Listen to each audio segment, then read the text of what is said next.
Chapter 26. A conclave at night time. The darkness without. The darkness within. Vadi glanced up at the sky as he climbed the white stone steps. The air was unnaturally still and the blackness of night was complete, devoid of either moon or stars. The presence of magic was heavy, like a rich, cloying scent that sent his head spinning.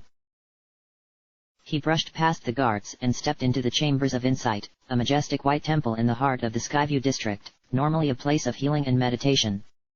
On this long night, however, it had been transformed into an erstwhile headquarters for the upper echelons of Zelda's command.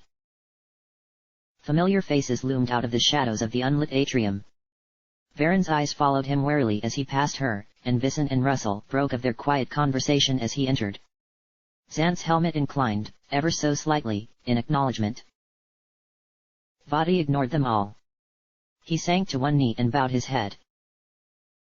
"What news do you bring, Wind Mage?" The Princess Zelda meditated cross-legged in the center of the room, in the middle of a circle of golden light. She was dressed in full battle armor, the polished silver of her breastplate reflecting the magic's luminescence, and a royal blue cape framing her slender form. Vadi's eyes took all of this in, but in truth he barely registered it. The eyes of himself and everyone else in the room were drawn to the dark cloud that literally hung over Zelda's head. It was like someone had spilled a pot of ink, and the ink had simply hung in the air. It bubbled and shifted eerily, swirling mere centimeters from the princess's head and buffeting about strands of her hair. He couldn't help himself. He had to ask. "Is that the Nameless?" "Yes," she said. Suddenly, horribly sharp teeth appeared in the morass above her, followed by an unnerving amount of shining yellow eyes. Just as quickly, the monstrous visage disappeared as the features sank back into the beast's shadowy form. "It will not harm any of you as long as you are with me." Vadi put thoughts of the monster out of his mind and cleared his throat. "Your Highness, with the men given to my command, I conducted a thorough search of the western districts of Hyrule. We found evidence that the 3 Gerudo ringleaders took shelter in a tavern near the stables by the west gate, but we were unable to determine where they went from there." "I know where they are," Zelda said. She had not opened her eyes since he had entered the temple, and there was an expression on her face that he had never seen before. Zelda was worried about something. "Then tell us, Your Highness!" Xant exclaimed. "She is with them. Tell us so that we may hunt them down and tear the breath and the blood from their bodies." "I cannot track them with magic," she said. "Not when the whole city burns with the power of the Triforce. But reason dictates that they have journeyed beneath Hyrule. It seems that they have found the way to break my spell." Vadi glanced at Vincent. The old soldier's face was unreadable. "What would you have us do?" "To search the darkest depths of my city would be impossible. No, I will have to rely on the precautions that I took a long time ago." These next words she whispered so faintly that Vadi could barely hear them. They were not meant for his ears, he knew. "Fly now. Fulfill your purpose. Become the darkness within their hearts." The black mass over Zelda's head suddenly moved with terrifying speed. It sank to the ground and pooled in front of her, and then just as quickly rose up as a great hulking thing with large, powerful legs. The Nameless charged out of the Chambers of Insight, bounding past the startled guards and down the stairs outside before vanishing into the nighttime streets. "The Twilight Princess is with them," Zelda said.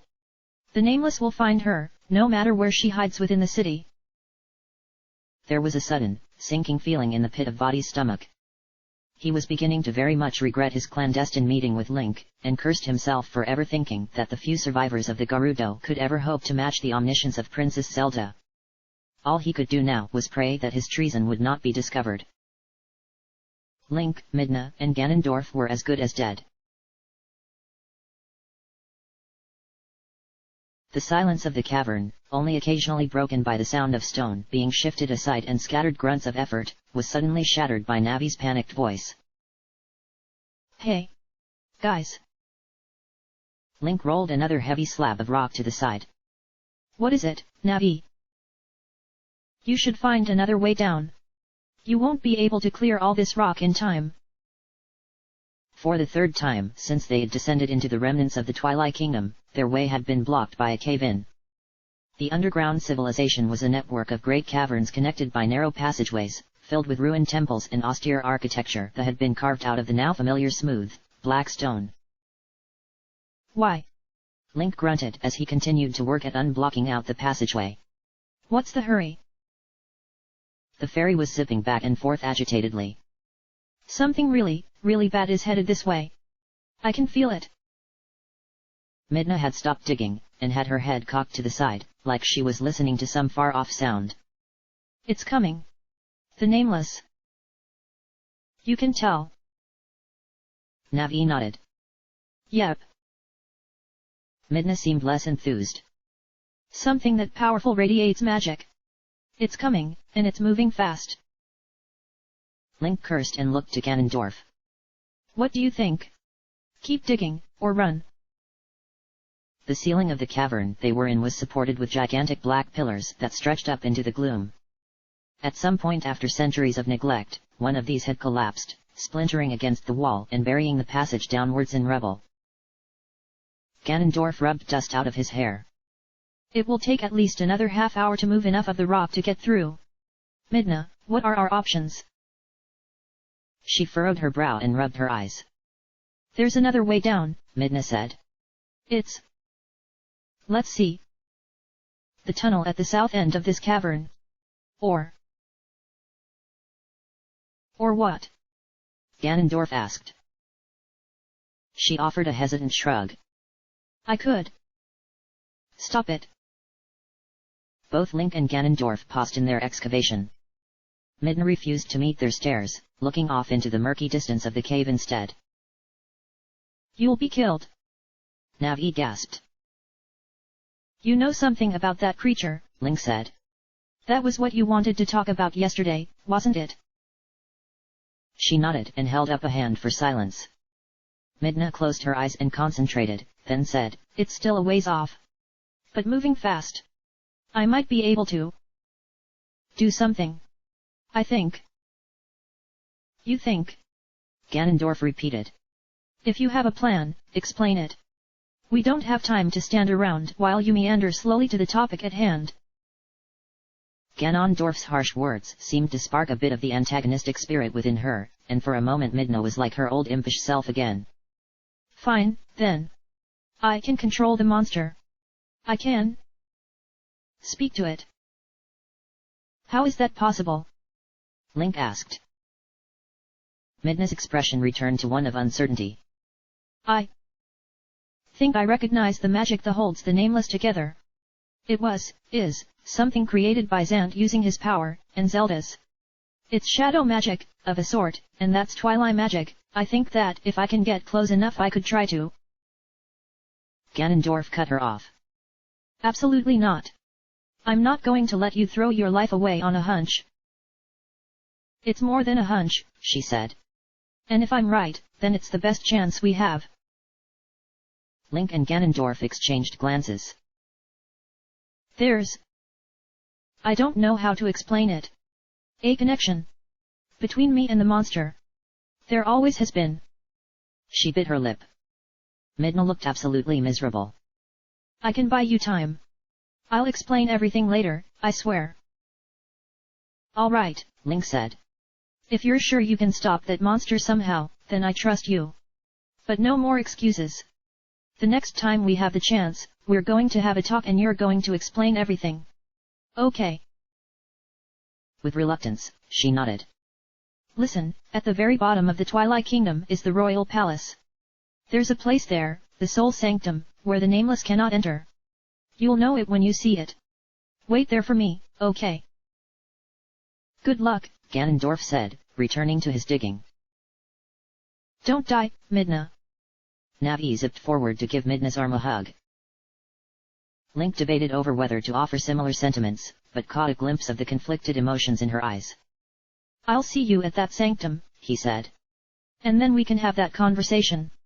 It'll be fine, I promise. She smiled devilishly. One of these days, you're going to make a promise you can't keep. But I will keep this one. She waved and jogged back towards the opposite end of the cavern, the way they had come. Within a few moments, even her fiery red hair had faded into heat darkness. He watched her go, and then turned back to the pile of rubble. Well, Ganondorf said, putting his shoulder into a particularly heavy slab. Link stepped forward to lend his own strength. The chunk of stone rolled aside with a heavy grinding crash. Well, what? What do you think about that story of hers? She's definitely been hiding things from us. For a long time, too. Link said. Whatever it is, it certainly seems to be a very emotional issue for her. They continued to work at clearing the passageway. The strength afforded to them by the Triforce meant that the work proceeded faster than normal, but there still was a massive amount of shattered masonry to be shifted. Link, Ganondorf spoke, after a few minutes. Leave me here. Take the passageway she mentioned, at the south end of the cavern, and find another way to the palace. You don't trust Midna, do you? No, Ganondorf said. Do you? I trust her a hell of a lot more than I trust you. Ganondorf laughed at this, a dry chuckle. I can't say I blame you. But as for Midna, trust is not the best word for it. I can't predict what she might do. She is irrational. Too suspect to impulses and rash ideas. Do you trust me? Ganondorf laughed quietly. I tend to be confident that I know what you will do. Let's leave it at that. Link picked up his haversack full of supplies from where he had left it. She would die for you. She almost did, on top of that mountain. I know, he said calmly. And that is irrational. I've always been curious. Link checked his bearings on the golden compass. It was getting to become a habit. Don't you have something you would die for? Did you ever? This thought actually gave Ganondorf pause. He stepped away from the pile of stone and looked down at the insignia emblazoned on the back of his hand. I used to loathe the very concept of death. I feared it, so much that I chose to exist in the endless agony of the sacred realm rather than face oblivion. But now, I am old, and tired. Link had been seeing the sad look in Ganondorf's eyes more and more lately, it seemed. If I was given the chance to right all the wrongs I have done, he smiled faintly. I think I would take it. No matter the price. There was something unsettling in seeing such a powerful man look so melancholic. I had better hurry up and get moving, Link said, taking his first few steps southward. Good luck, Ganondorf. Good luck, Ganondorf repeated to him the same words he had said to Midna. The distinctive green of Link's tunic disappeared also into that darkness, and before long, the sound of his footsteps had faded away too. Ganondorf sighed and wrapped his arms around another heavy slab. The triangle on his fist glowed, power surged through him, and he lifted the rock aside with a slight grunt of effort. Shouldn't you have gone with one of them? He said after he had set the rock aside. I don't know, Navi mused. Was I supposed to? It makes no difference in the end. I'll stay with you then. The fairy cheerfully alighted atop the pile of rubble. You look like you need a friend right now. I suppose you're right. He bent his knees again and went back to work. It had been a very, very long time since the Twilight Princess had walked among the remains of her kingdom. Midna hated this place. The empty temples and homes of the Twilight people were now nothing more than crumbling ruins, and caverns that had once glowed bright with the light of magic were now dark and quiet. Everywhere she looked, there was a reminder of her failure, of her hideous betrayal. She came to what had once been an underground plaza, not unlike the market district in the city above. Midna set down her pack of supplies and tugged off her cloak. She would face the creature here. Unsheathing her sword, she gave the blade a few tentative swings before reluctantly admitting to herself that she had no clue what she was doing. She tossed the sword aside with the rest of her possessions. Closing her eyes, Midna dipped her mind into the shadows. It was close by now. She could feel the hatred and fear of it, radiating like the blackness of an infected wound. While she did have a connection with the Nameless, the truth was that her link to the monster ran much deeper than either Ganondorf or Link suspected. She regretted lying to them, but they would have to learn the whole story soon. Here, in the remains of her kingdom, she could no longer hide from what she had done. Her eyes opened. The creature was right in front of her, darkness made solid. She reached out to touch it, feeling the powerful magic, strong enough to hold together thousands of souls in eternal torment. Howls of pain echoed through the corners of her mind. This monster was the result of what was possibly the darkest magic ever devised, created by Xan's twisted mind and given life through Zelda's uncompromising will. The incredible trauma of using such powerful magic changed a person forever. The Nameless was bound to its creators, linking them closer together than blood ever could. All three of them. The horror recognized its master and bowed its shadowy head. Midna plunged her hands now into its body and drew upon the immense power there, feeling the familiar strength flow back into her slender form. Zelda had robbed her of her magic that night in Hyrule Castle, but here, now, with the full power of the shadows at her disposal, Midna could once again regain what she had lost. She'd be strong again, and... something was wrong. What has she done? Midna had time to think, before the spell turned upon her and she was overwhelmed. Midna did not scream or cry out in the slightest. It happened so quickly that she never had the chance. She simply collapsed silently to the ground as a dark magic greater than anything she had ever known clutched at her heart and overtook her consciousness. There. Now we can get through. Navi pirouetted in delight as Ganondorf shoved the final boulder aside, at last opening the way forward. He brushed the dust out of his hair and beard and allowed himself a sip of water from his canteen. No, Ganondorf said. I don't want to be caught in a narrow corridor. Here is much better, much more room to maneuver. What are you talking about? Navi asked, but her voice raised an octave as soon as she sensed what he already had. Oh. Oh no, Midna couldn't stop it. No, Ganondorf said again, and left it at that. He drew his great sword made out of light. The weapon shone with the enchantment that he had put on it so many years ago, in anticipation of this very moment. Why you going to try and kill it? Navi asked fearfully. I'm going to try and buy Link some time. Fly now, find him and tell him what has happened. I am staying with you. She shouted decisively. His eyes scanned the dark expanse of the cavern, searching for any sign of movement. The fact that he could sense it so keenly meant it was close by. Go, Navi.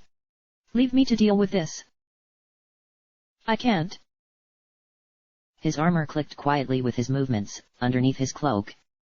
The heavy sound of his bootsteps echoed all around him. Why not? I can't leave you here. Alone. For some strange reason, he found himself oddly touched.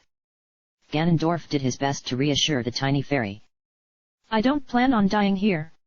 But Zelda's spell has to be broken at any cost. Link must know what's happened. Still, she hesitated. But... The sudden sound, although quiet, cut through the heavy silence of the cavern. It was the sound of heavy, unnatural, footsteps and the hiss of some slick thing sliding against stone. The Nameless had come. Go. Go now. He shouted, and then he had no time to look and see if she had obeyed him, because the beast charged. The form it had taken was gigantic, towering over him, and it barreled towards him on 4 thick legs. He rolled to the side and came up throwing lightning at the Nameless, but the spell barely seemed to affect it, crackling uselessly against its shadowy hide. It charged again, and this time he couldn't dodge it completely. The massive bulk of the creature tossed him violently into the ground, the impact tearing the breath from his lungs in a pained grunt. He vaulted to his feet and spun around, raising his sword for an overhead slash, but was greeted by the sight of the dark, empty cavern. The shadows were still, once again devoid of any signs of life save the decaying remains of the Twilight civilization. Damn, he growled, lowering the glowing blade in front of him and preparing to drive it upwards into the monstrosity's body if it charged him again. Desperately, he listened. The slightest sound had him on edge, as he strained to listen for any sign of the creature over the noise of his own breathing, and the loose masonry crumbling beneath his greaves. Tentatively, Ganondorf relaxed his body. The scope of his thoughts narrowed to a singular purpose as he concentrated entirely on what was about to happen. This time, when the beast charged, he was able to set his feet and throw all of his strength into a counter-strike, expertly deflecting the huge creature's bulk. He lunged forward and slashed down at it while it was off balance, and this time the edge of the great sword bit into the nameless shadowy form. The blade sank deeply into its slick hide, and the creature screeched in pain and rage. The nameless reared back, standing on two legs, and swatted at him with a hand the size of a carriage wheel. Ganondorf once again managed to throw himself out of the way. He landed on his feet and held his sword out in front of him, and for the first time he got a good look at the form that the monster had taken. "No," he whispered, disbelieving. The Nameless was now a towering monstrosity, steeped in fearful armor and wielding a shadowy trident, a great dark cape fluttering behind it. Ganondorf stared up into a savage, boar-like face devoid of any thoughts except those of hatred.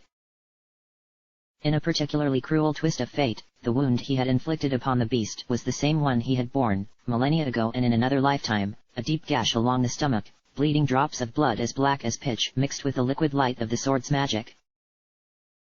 To behold the beast tore at his heart. He was staring up at himself, at what he used to be. The Nameless had taken the shape of the dark beast Ganon.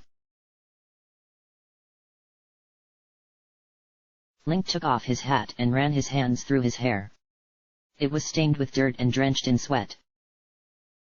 This close to the Goron mines, many of the Twilight Kingdom's tunnels were still uncomfortably hot, and in some places he had had to double back when he had encountered pools of molten slag or chambers flooded with polluted water flowing down from the mines above. He came to another staircase leading down. It had been hours since he had parted ways with Ganondorf and Midna, and he had lost count of how many staircases he had descended. Link figured that he must be some miles underneath the populated part of the city by now. He didn't like thinking about just how far down the caverns beneath Hyrule might go. "Link. Hey." He stopped and turned.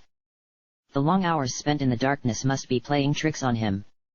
He could have sworn he had just heard a familiar voice calling his name, very faintly. "Hello," he said, cautiously. When there was no response, he shrugged and continued down the stairs. "Link." This time when he turned, a tiny and overly enthusiastic ball of light collided with his face, startling him into taking a step backwards. "Oik. Oh no. I'm so sorry." Navi apologized, when he had finished falling the rest of the way down the stairs. He groaned and rolled over. "You need to stop startling people." "I'm sorry. I really am." It's fine. Just some bruises." He stood up and sifted briefly through his supplies to see if anything was broken. "Weren't you staying with Ganondorf? What are you doing down here?" His words seemed to jostle her memory, and she almost fell out of the air. "Oh no." Link's ears rang. "What? What is it? Don't yell." She disregarded this advice. "The Nameless. It got past Midna and now Ganondorf is fighting it. He told me to find you because now you need to hurry." He drew in a long breath through his teeth. "That's really bad," he said. "Yeah, I know." He squinted ahead, down the tunnel. The air was thick with moisture, and sound of running water was echoing from somewhere further ahead. "Damn it! More runoff from the city, this passage could be flooded up ahead." He bit his lip and thought for a moment. "Should we turn around and go another way?" "No," he decided. "Regardless of whether Ganondorf can handle that monster or not, I want as much distance between me and it as possible. It'll take too long to double back." And with that, there was no reason to stand around anymore. He took off at a light jog, his boot heels ringing loudly against the damp stone as he ventured deeper yet. Navi rode along silently in one of the pockets on his tunic. Save for the noise of his footsteps and his own breathing, the only sound was the constant dripping of water, and the luminescence of the ferry was the only light. On a few occasions he thought he heard another set of footsteps behind him, just a split second out of pace with his own. When his paranoia got the best of him and he finally whirled around, however, there was nothing but shadows there. This was far from reassuring. "What is it?" Navi asked. "I thought I heard." He trailed off. "Never mind." But once he resumed his pace, the noise returned, always just at the edge of his hearing. He came to several places where the tunnels intersected, or where they gave way to wide caverns, and yet he never seemed to take a wrong turn. He wondered if he was going around in circles, but the tunnels always seemed to be sloping downwards ever so slightly, so Link figured that he must be making progress. It was after he had been jogging through the darkness for hours, at the end of a particularly long and winding passageway, that he saw it. Light. He rubbed his eyes, but it was no hallucination, the light remained there, just ahead. "Navi! Do you see what I see? It looks like daylight? Right." "Yeah," he agreed, taking a few tentative steps towards the source of that brightness. "But that's impossible. We must be miles under the city. There's no way that daylight could reach this far down. And even if it could, what about Zelda's enchantment?" "It must be something magical," Navi said. "You should be careful." He glanced behind him. The Nameless was lurking somewhere in that darkness, he knew. Could this be that sanctum Midna was talking about? He wondered aloud. A safe place. He reached the end of the tunnel and looked back. His only choices were to continue forward, or to turn around and venture back into the darkness, where that monster was waiting for him. Link stepped into the light and, once his eyes adjusted to the brightness and he registered what he was seeing, he realized several things at once. The first realization was that this was not, in fact, the soul sanctum that Midna had mentioned. This was not a safe place.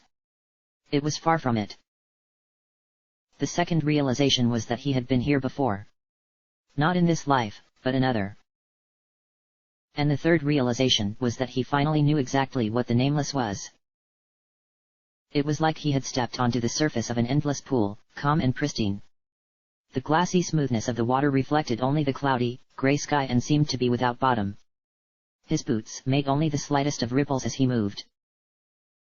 Directly ahead of him, a single tree jutted up out of the flawless mirror that was the water's surface. It was blackened and dead, a withered tangle of branches clawing at the grim clouds above. Link slowly stepped across the expanse of water and touched the trunk of the tree, to make sure it was really there. Then, taking a deep breath, he turned around.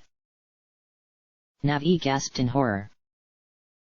The passage he had entered through was gone. In its place was a man made of darkness. And although the man seemed to be comprised of nothing but shadow made solid, it was still possible to make out a very familiar set of features. Link stared into an angular, handsome face, with glowing, solemn eyes and an untidy head of hair half hidden by a floppy cap. The interloper was garbed in a light tunic over a coat of mail, and as he settled into a combat stance he eased a replica of the master's sword the color of pitch out of its scabbard. "Is that the Nameless?" Navi whispered. "Yes," Link said, drawing his own blade and beginning to circle his foe. "This is what it's really been, all this time." The dark Link opened its mouth, exposing an unnatural number of pointed, perfectly white teeth. The smile slowly widened and widened, gradually exposing more and more rows of that uneven fangs within that hideous maw, until its jaw was dislocated far beyond any natural proportions. The bottom half of its face had been replaced by something slavering and bestial. The Nameless screeched a wordless challenge with a distorted version of Link's own vocal cords. Link answered with silence, stepping forward and lowering his blade. He surged forward, sending droplets of water sparkling in all directions as he met the black sword of his doppelganger, and the battle was joined. Chapter end.